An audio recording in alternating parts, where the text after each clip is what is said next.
maramihan. Siyempre, ayoko na mamapaya, di ba? Mula nung nag-Magic Sarap ako, confident ako sa sarap. Trusted partner ko talaga to. Yan ang hindi pwedeng mawala sa kusina ko. Sa unang hirit, serbisyong totoo ang lalaslang ng hirit. Ang saya-saya. Sa unang hirit, unang hirit. Okay mga kaibigan, good morning ulit. Nagbabalik po unang hirit. Kaya narito na mga balitang dapat nyo malaman sa ating top hirit.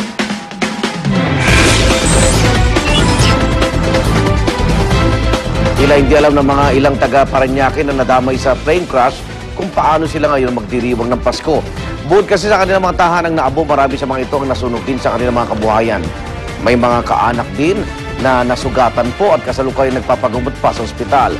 Marami rin sa kanilang abala sa pagsalba ng mga materyales na maaari pang magamit.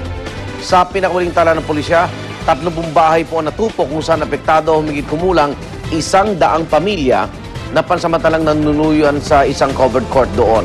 Patuloy naman po ang sinagawang ang investigasyon sa insidente kung saan tinitingnan ng aligasyon na may dala umanong gasolina ang eroplano.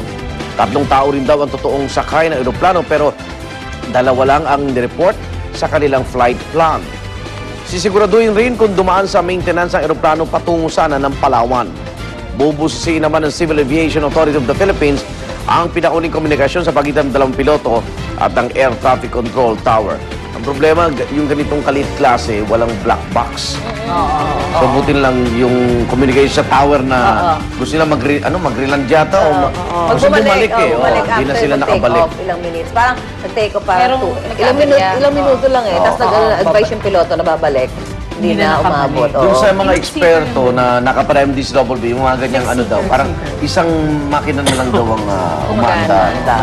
Nakakalungkot, no? Tuwing magpapaso na yung mga mahabol. Dagat, yung papawin. At dahil nga po sa nangyaring pagbagsak ng eroplano, lubos na apektado ang mga klase sa ilang paaralan sa Parañaque City. Sa Enero na babalik ang mahigit 3,000 estudyante ng F. Serrano Elementary School dahil sa seryosong pinsalang natamo ng kanilang paaralan na tinatayang aabot sa 38 million pesos ang halaga. Ayon sa principal ng eskwelahan na si Rosalia Morit, maaga na nilang pagbabakasyonin ang kanilang mga estudyante. Sinabi rin ni Parañaque City Mayor Florencio Bernabe na hintayin na lamang ang abiso ng eskwelahan kung kailan muling magbubukas ang klase roon. Nakikipag-ugnayan na raw ang mga opisyal ng eskwelahan sa ibang paaralan upang makagamit ng pasilidad at pansamantalang magdaos ng mga klase para sa susunod na taon. Posible rin makigamit sila sa gym ng mga katabing barangay. Alam mo yung piloto may presence of mind din kasi yung katabi pala nitong bakanting lote. So doon na talaga target niya. Problema sila paano kumalat yung Opo. Ay, oo. Diba? Kasi ngayon sinasabi, may dala daw. dahil may dalang gasolina. Pupunta daw to sa San Jose, Palawan. Para yung mga isda. Yung mga isda. Talaga. Pero buti na lang talaga, may pagpapasalaan pa rin tayo kasi Sabado nangyari at walang mga estudyante. Eskwelahan, yes. Ay, naku. Could have been worse.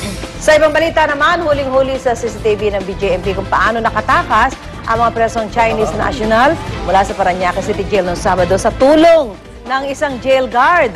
Makikita rito ang paghahanda na ginawa ni Jail Officer Juan Richard Siliatok sa pagkaing nagpasakit umano ng tiyan ng iba pang gwardya. Pati ang pagsira ni Siliatok sa cable receiver ng TV sa 4th floor kung saan siya ang duty guard at kung saan nakaipit ang 3 Chinese nationals na nahaharap sa kasong droga. Kita rin doon sa CCTV. Ito ang ginamit niyang decoy upang mapalabas sa main gate sina Long Zong, Tan Tong Wu at Chung Wai Lung. Bukod sa Task Force 4 ng BJMP, pinaghahanap na rin ng iba pang ahensya ng gobyerno ang 3 Chinese nationals at ang jail guard. So, pati yung jail guard tumakas din. Oo, kaya mga Task Force 4 dahil 4 na silang Nakadadalhin ka sa China. member na nun ng drug syndicate.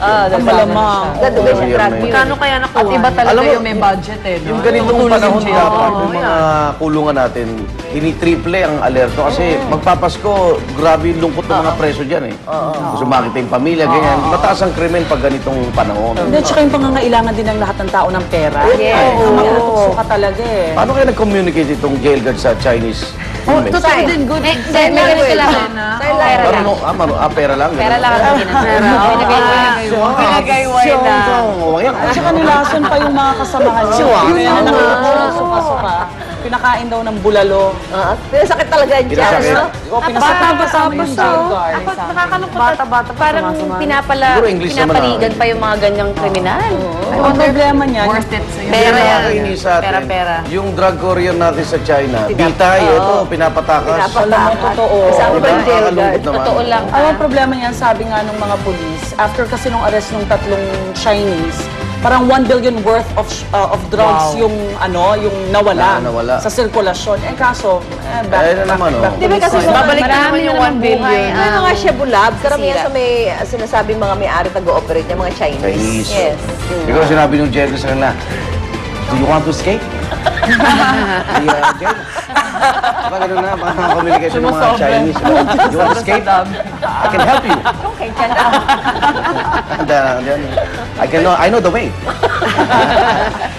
At samantala, 6 na peraso naman mula sa Cagayan Provincial Jail ang nakatakas kahapon ng madaling araw. Pawang may mga kasong robbery, carnapping, frustrated murder at murder ang mga nakatakas sa kinilala bilang sina Vincent Badajos, Jong Romero, Kevin Chua, Christopher Tazi, Haris Tazi at Agustin Cawilan. Ayon sa inisyal na investigasyon, tinutukan ng baril ng mga preso ang jail guard na napilitang buksan ng selda at sumakay umano ang mga preso sa dalawang tricycle na naghihintay sa labas ng provincial jail.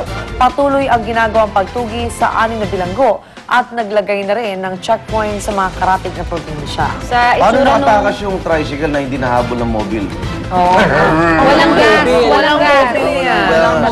Mother, alawan. Tricycle hindi nahabol? Sila, may pabuya na sila na 100,000 pesos per Ayun. per preso para mauwi kasi mga delikado yung mga kaso lalo. Murder, Cagayan. Sige. Pero dapat Sura ng preso nakita mo, natin, no? Oo. Labag Cagayan, kasad no? pa lang, kaawa na. parang magigiba. Pag hindi kayo bumalik sa kulungan, susubukan kay Enrile. Patay. Cagayan, okay. Samantala, pinagbabaril ng mga hindi pa nakikilalang suspect sa harap mismo ng kanyang tahanan nga sa barangay Nangka, Marikina City, si Kapusa Party List Representative Ranulfo Canonigo. Kahapon po yan, pasado alas 5 ng hapon. Nagtamo ang kongresista ng 4 na tama ng bala sa kanyang kaliwang leeg, magkabilang braso at kanang hita. Agad naman siyang nadala sa St. Andrews Hospital kung saan siya nilapatan ng first aid bago inilipat na sa St. Luke's Medical Center sa Taguig City. Ayon sa kanilang kapitbahay, sunod-sunod na putok na baril ang kanyang narinig umano sa 3 taong nakasakay sa 2 motorsiklo. 9 na taon nang nakatira sa lugar si Canonigo at ayon sa kanyang mga kapitbahay, mabait naman daw ito at wala silang kilalang kaaway ng congressman. Ano yung kakusa? Ano ba yung ano? Kakusa. Kakusa. Bilanggo yung kakusa. Di ba? O, parang yun ata yung mga hindi nakakakuha ng hustisya sa Kapusa. lahat ng bilanggo. Para sa Mga bilanggo. Ayan, no, walang sala, kawawa sila. Okay. Kaya kakusa. At sa ibang balita naman tayo, sa kabila umano ng mga limitasyon kay Pampanga Representative Gloria Arroyo, unti-unti na raw nakakapag-adjust sa Veterans Memorial Medical Center ang dating Pangulo. Ayon sa kanyang abogadong si Attorney Ferdinand Topacio, bagamat nanibago raw ang dating Pangulo noong una, wala naman daw siyang reklamo sa Presidential Suite. Pero kontra raw sila sa ilang patakaran. Tinanggal daw kasi ang kalan sa Presidential Suite at araw-araw ay dadalhan na lamang ng pagkain ng kongresista, base na rin kasi sa utos ng korte.